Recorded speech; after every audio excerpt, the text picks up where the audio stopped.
Regiunea Cernăuți este recunoscută în țară și în străinătate pentru diversitatea culturală și multitudinea de obiceiuri, tradiții și meșteșuguri care se păstrează din cele mai vechi timpuri.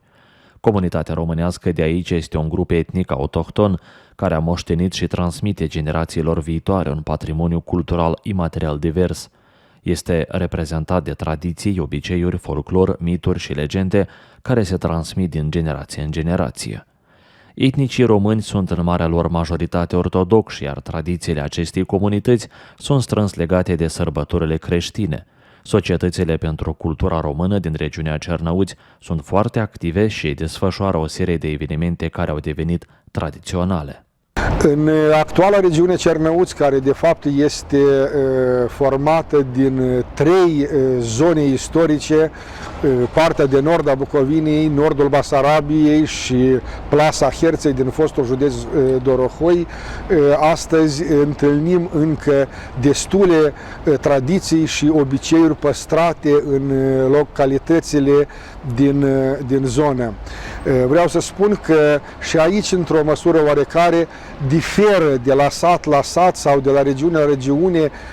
Putem observa că într-un fel s-au păstrat tradițiile în partea de nord a Bucovinei, puțin în altfel în partea de nord a Basarabiei și mai altfel în plasa Herței, care printre altele vreau să spun că ține sărbătorile religioase după calendarul pe stil nou, așa că într-o măsură oarecare noi, dacă să mai glumim puțin, ne bucurăm într-un an de două Crăciunuri, de două ori sărbătorim Sfântul Vasile, că suntem vecini și ne putem vedea și datorită acestui fapt obiceiurile unii la alții.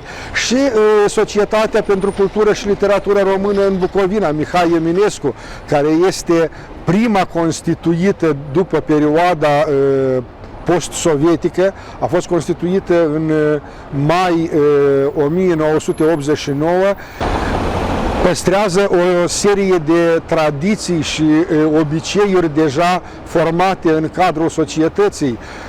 Avem asemenea sărbători ca limba noastră, cea română, care este sărbătorită în primele zile a lunii septembrie sau chiar în ultima zi a lunii august, când este ziua limbii române instituită prin lege de statul român. Apoi avem o sărbătoare minunată care este în luna decembrie, Florile d'Albe. La această sărbătoare participă multe colective folclorice din regiunea Cernăuți, prezentându-și tradițiile și obiceiurile din localitățile lor, fapt educat printre altele și în școlile noastre cu limba română de predare. De acolo începe de fapt de acasă, de la cei 7 ani de acasă, dar și școala continuă, care este baza altoirii dragostei la copii față de tradițiile și obiceiurile noastre folclorice. Apoi, la începutul lunii martie, dacă nu chiar în prima zi a lunii martie, avem festivalul Mărțișor, care a ajuns la aproape a 30-a ediție și dacă s-a întrerupt puțin a fost numai din cauza pandemiei, din cauza războiului, dar în unele localități, cum este Ciudeiul, Mahala, în alte localități din regiunea Cernăuți, această tradiție se păstrează și este marcată, aș spune eu, prin festivaluri, prin activități culturale de valoare care transmit din generație în generație bogăția spirituală a neamului.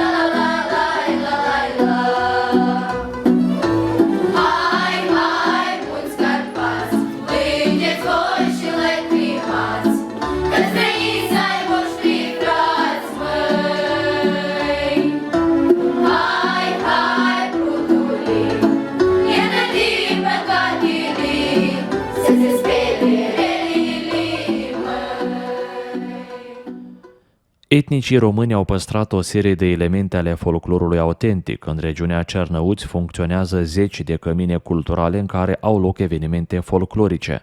Pe Valea Seretului activează colective etnofolclorice ca Izvoraș din Ropcea, Mugurel din Pătrăuții de Jos.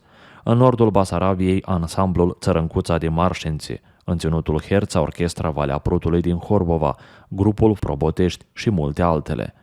În nordul Bucovinei sunt destul de răspândite cântece de jale și de dor, apărute în contextul deportărilor, războiului și crimelor comise de regimul comunist.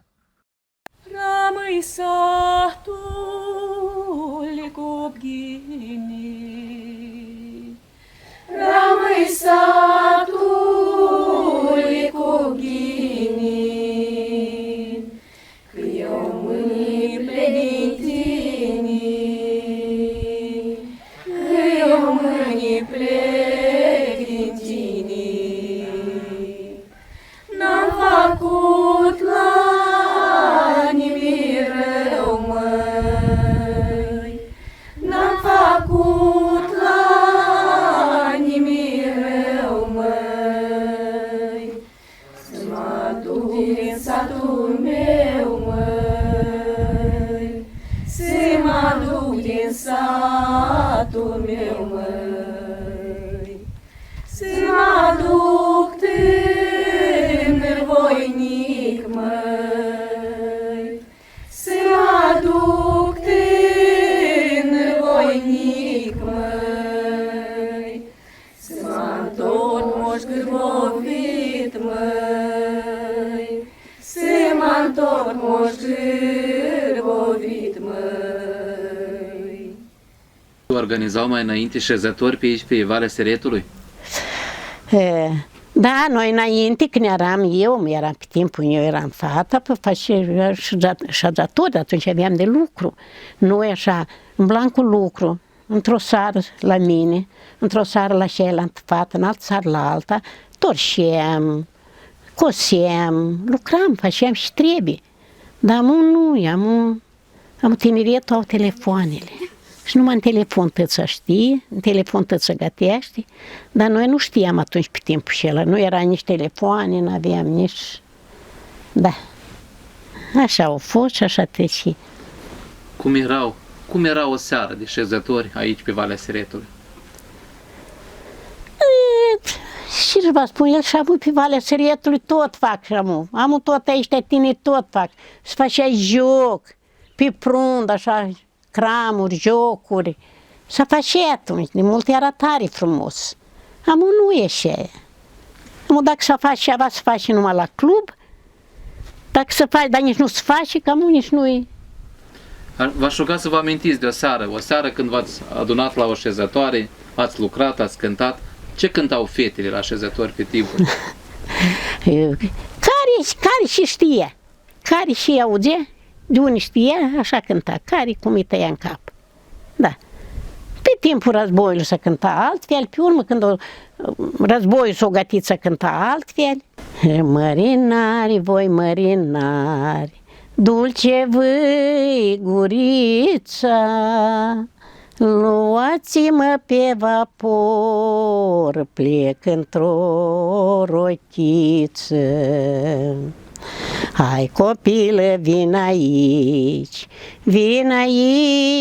cu mine, eu rochiță ți-o-i lua și ți-o-i zice soție. De unde ați învățat? De la cine ați învățat aceste cântece? Așa, noi, când la șezători îmblam cu lucru, fetele una de la alta, învățam. Una de Claudia, una de Vincloș, cântam. Românii din regiunea Cernăuți și-au păstrat obiceiurile de Crăciun și de Anul Nou, iar festivalul obiceiurilor de iarnă Malanca de la Crasna, cea mai spectaculoasă reprezentație populară a românilor din nordul Bucovinei, a fost inclus în lista patrimoniului cultural imaterial al Ucrainei.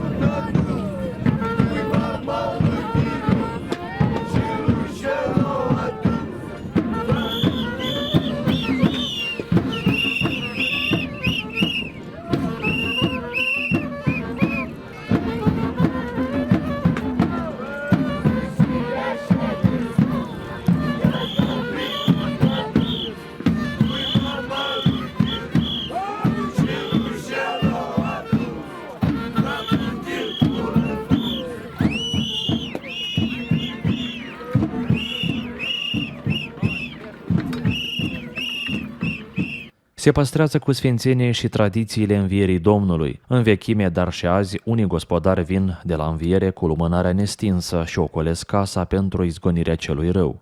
La sate, românii au păstrat claca, adică obiceiul ajutorului reciproc, iar hramul unei localități este o sărbătoare care se desfășoară cu mult fast.